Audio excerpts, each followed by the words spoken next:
네, 이 시간은 주위의 철학이라고 하는 성리학, 이 성리학을 통해서 유학의 계보라든가 역사적인 흐름을 같이 이해해 보도록 하겠습니다. 중국의 고대사회라고 하는 것은 하운주로 이야기해 볼 수 있죠. 고대사회는 예와 형, 이 두 가지 통치 규범으로 나라 질서를 유지하죠. 형이라고 하는 것은 백성, 피지배계층을 곤장질하는 것을 떠올리면 어렵지 않을 거예요. 얘는 지배계층의 윤리예요. 지배계층이라고 하면 천자, 그리고 천자를 따르는 친족인 제후를 생각해 볼 수 있죠. 그들이 하늘의 제사를 지내는 의례, 특권이죠. 그게 예예요. 그들만이 누릴 수 있는 예. 이것은 지배계층을 하나로 묶는 윤리로 작동을 합니다.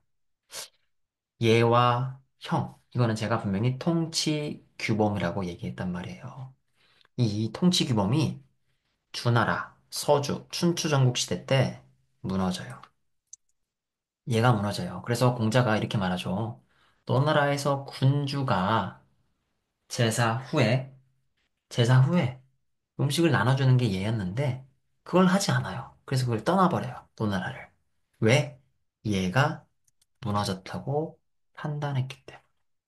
이 예를 대체할 만한 또 다른 통치 규범이 요구되는 시대였단 말이에요. 이 시대는 바로 철기 시대예요. 생산력이 급격하게 증대되는 시대. 얘 대신에 힘을 가진 세력을 묶을 만한 또 다른 도구가 요구되는 시대. 바로 성문법.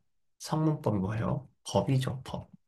법이 지배계층이든 힘이 있든 힘이 없든 피지배계층이든 법을 가지고 군주의 입맛에 맞게 통치할 수 있는 통치 규범으로서 요구되고 받아들인 겁니다.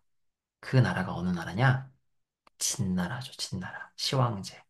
진나라 시황제하면 바로 법가죠. 법가로 통용되는 나라가 진나라잖아요.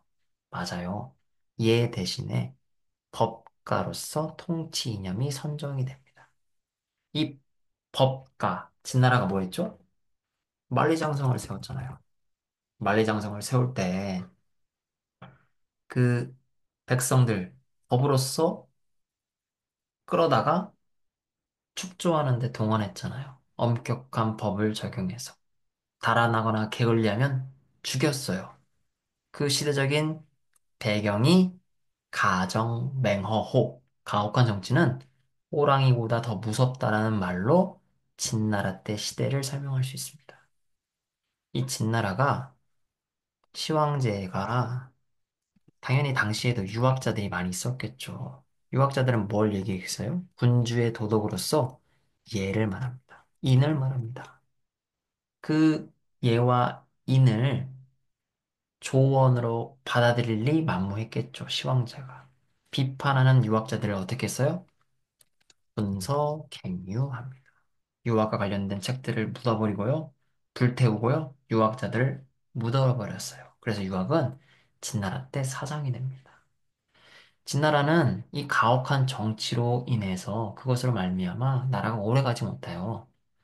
천하를 진나라를 몰아내고 또 다른 천하의 주인이 된 나라 한나라입니다. 한나라. 한나라는 진나라의 법가의 폐해를 직접 눈으로 목도하죠. 그래서 법은 법대로 유지를 하지만 유학, 유학으로서의 회귀를 말합니다. 근데 시황제가 뭐 했죠? 분서갱유했잖아요.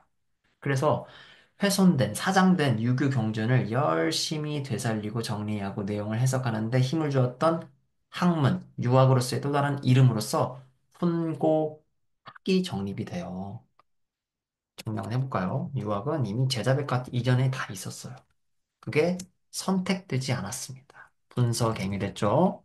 분서갱유되었던 유학이 한나라 실 때는 법가의 폐해를 눈으로 봤잖아요. 말 위에서는 천하를 얻을 수 있지만 말 위에서는 천하를 다스릴 수 없다라는 것을 알았기 때문에 한나라는 유학으로서의 회귀를 선택합니다. 그리고 열심히 유학을 되살리고 정리하죠. 그게 바로 훈고학이라는 거예요. 이 한나라는 이후에 무너지고 또 다른 혼란기 시대에 위진 남북조가 들어서는데요. 시대적으로 도래하는데 이 혼란한 시대 어때요? 전쟁이 또다시 일상이 되었겠죠. 백성들은 도탄에 빠지고 고통스러운 현실을 맞이했겠죠. 이 백성들의 마음, 위안이 될 만한 또 다른 사상으로서의 도가, 불가, 노장 사상들이 백성들의 마음을 잡아줘요. 왜 그러냐? 공통점이 있습니다. 사후세계를 이 세 가지 사상은 사후세계를 논해요. 도가는 무릉도와 불가는 열반을 말하죠. 유학은 어때요? 유학은 이 앞에 있는 사상들과는 다르게 현실에 집중하는 학문이에요. 현실. 도교가 고달픈 현실 속에 있는 백성들에게 답을 내놓았을 때 유학은 그렇지 못했거든요. 왜 그러냐? 논어에 보면 이런 말이 있습니다. 게로가 묻습니다. 귀신을 섬기는 바에 대해서. 공자가 말합니다. 야, 이놈아, 내가 사람을 섬기는 바도 잘 모르고 할 줄 모르는데 어찌 귀신을 섬기는 바에 있어서랴? 또 말합니다. 게로가 죽음에 대해서 묻자. 공자가 말해요. 내가 지금 살고 있는 이 생도 알지 못하는데 사후세계라고 하는 죽음에 대해서 어찌 알겠냐라고 말합니다. 맞습니다. 유학은 어떻게 살 것인가에 집중하는 현실학문이에요. 당연히 위진남북조 시대에 도가 불가에 눌렸던 유학 고민했겠죠. 어떻게든 답을 찾으려고 노력했겠죠. 그 결실이 바로 성리학입니다. 성리학. 자, 훈고학 이후에 성리학으로 도달하게 되는데요. 이 성리학에 대한 개념적인 설명은 제가 뒤에 할게요. 성리학. 그럼 기존 유학과 성리학이 뭐가 다르냐? 기존 유학과 다르기 때문에 신유학이라고 불리는데요. 성리학은 기존 유학과는 다르게 형, 이상, 학을 첨가, 가미한 거예요. 그럼 형 이상이 도대체 뭐냐? 형 이상은 존재의 근거를 파헤치는 거예요. 존재 근거. 우리의 출발이 어딨냐? 우주는 도대체 왜 존재하냐? 삶과 죽음의 의미는 뭐냐? 이런 존재의 근거를 파헤치는 게 형 이상이라고 생각하시면 될 것 같아요. 왜? 아까 봤잖아요. 사오에 대한 논의가 이루어지지 않았다. 그에 대한 논의를 열심히 첨가한 게 성리학, 신유학이다. 라고 생각하면 되겠죠. 자, 그러면 제가 처음에 이런 말을 했습니다. 주희는 성리학을 집대성했다. 맞습니다. 성리학은 이전에 이미 있었어요.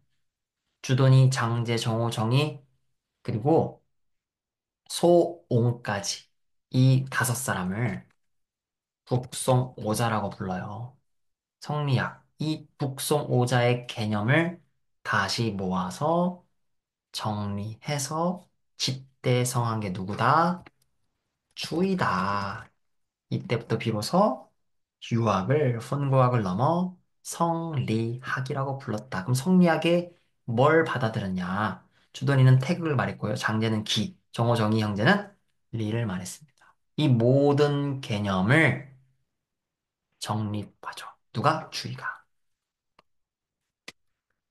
그래서 주의는 세상을 리와 기로 받아들여요. 리와 기. 여기 써 있죠? 리와 기로.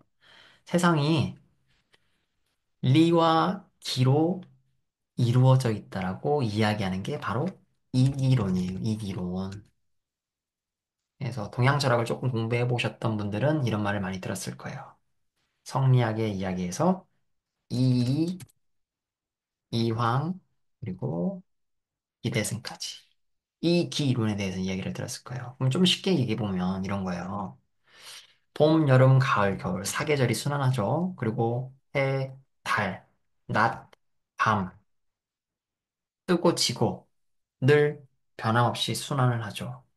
우주 삼라만상에서 인간이라고 하는 동물이라고 하는 식물이 성장, 변화, 소멸하죠. 이 모든 원칙, 원리가 바로 뭐냐?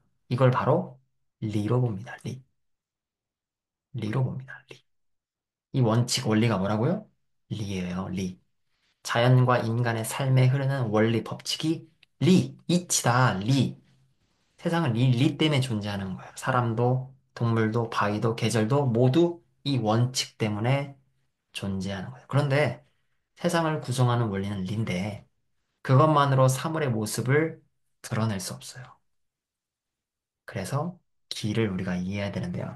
리는 기를 통해서 실제의 모습을 가질 수 있는 거예요. 기는 만물을 구성하는 요소인 거예요. 기는 리에 비해서 현실적이에요. 우리가 눈으로 보고 만질 수 있는 게 모두 기의 세계라고 이해하시면 되는데 쉽게 사람, 나무, 바위 모두 기로 구성되어 있다. 그럼 정리해 볼까요? 만물의 보편적인 원리는 리다. 사람이 왜 있어요? 사계절이 왜 돌아요? 리예요. 리 때문에 그 원칙이 리다. 그런데 만물의 구성 재료는 기다. 근데 이런 질문을 해볼 수 있죠. 사물은 리와 기의 결합으로 생기는데 왜 사물의 모습이 다르지? 사람도 사람인데 어떤 사람은 착해, 어떤 사람은 나빠, 어떤 사람은 천해, 어떤 사람은 높아. 왜 그래요? 그거는 이 리는 똑같아요. 만물의 원리. 그런데 이 기가 어떤 기를 받는가에 따라서 모습이나 성격이 달라지는 거예요. 개를 들어볼게요. 개도 불독도 있고 또 뭐가 있을까요? 개 종류가 생각이 안 나는데 진돗개. 이렇게 개는 리라고 하는 그 원리가 있어요. 얘가 개일 수밖에 없는 리. 그런데 종류가 다르죠. 기질이 다른 거예요. 어떤 기를 받냐에 따라서 다른 거예요. 그래서 품종이 달라지는 거예요. 그래서 설명을 뭘로 한다고요? 기에 의해서. 그래서 이러한 원리 때문에 어떤 기를 받냐에 따라서 좋은 사람이고 나쁜 사람이고 천민이고 양반이고 나눠질 수 있는 거죠. 태생의 차별을 용인하고 질서를 강조하는 원리를 사용한 게 바로 이 이론이에요. 그래서 성리학, 인정하는 원리로 활용되는 거죠. 자, 이제 마지막으로 성리학이 왜 신유학인데 이름이 성리학이냐 이 설명을 좀 해보려고 해요. 이건 바로 중용에 대한 첫 번째 문장인데요. 한번 해석해 볼게요. 하늘이 명한 그것을 일러 성이라고 하고 그 성을 따르는 것을 일러 도라고 하며 도를 닦는 것을 일러 교라고 한대요. 조금 더 쉽게 하늘이 사람에게 부여한 명한 본질이 본성, 본성이며 그 본성, 그 본성을 따르는 것을 일러서 만물의 보편적인 법칙이며 그 법칙을 닦아서 널리 밝혀서 사람들이 그것을 따르게 하는 것을 교, 교화라고 한대요. 이 설명은 직접 중용을 보셔야 합니다. 자, 성리학은 이 성에서 나온 거예요. 주자의 주를 보시면요. 성, 즉, 이라는 말이 있어요. 한번 바꿔볼까요? 성, 즉, 리에서 나온 개념이 성리학이에요. 성은 제가 말했죠? 사람이 가지고 태어나는 본성이에요. 본성이네. 근데 제가 말했잖아요. 사람이 사람인 이유. 그 본성, 그 원리가 바로 만물 구성의 원리인 리라고요. 성, 즉, 리는 사람의 본성과 만물을 구성하는 그 원리가 같다라는 뜻이에요. 사람은 누구나 하늘의 리를 부여받아서 내면에 성을 갖추죠. 그래서 그 성은 절대적으로 선해요. 근데 어떤 사람은 선해요. 어떤 사람은 나빠요. 그 이유가 뭐라고요? 기. 기에 따라서 선하고 악한 사람이 나눠진다. 라고 생각하시면 좋겠습니다. 우리가 성리학을 완전히 이해할 필요는 없어요. 사서철학을 이해하는데. 그러나 이 정도는, 가지고 가시면 형이상학, 중용, 성리학을 이해하는 데 있어서 조금 도움이 될 거라 생각합니다. 더불어서 교학, 훈고학, 성리학의 계보까지 잘 정리하셨으면 좋겠습니다. 감사합니다.